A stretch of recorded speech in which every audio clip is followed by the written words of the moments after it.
In this video, you will learn how to use the Detailing tab to select the components that are applied to all slabs in the floor.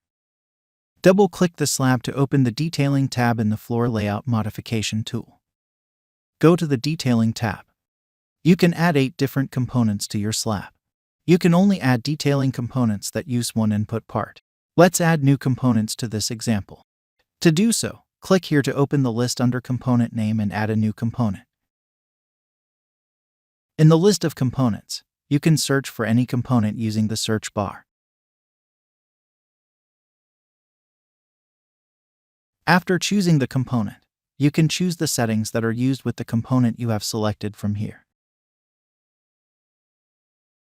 Now, let's add another component to our slab.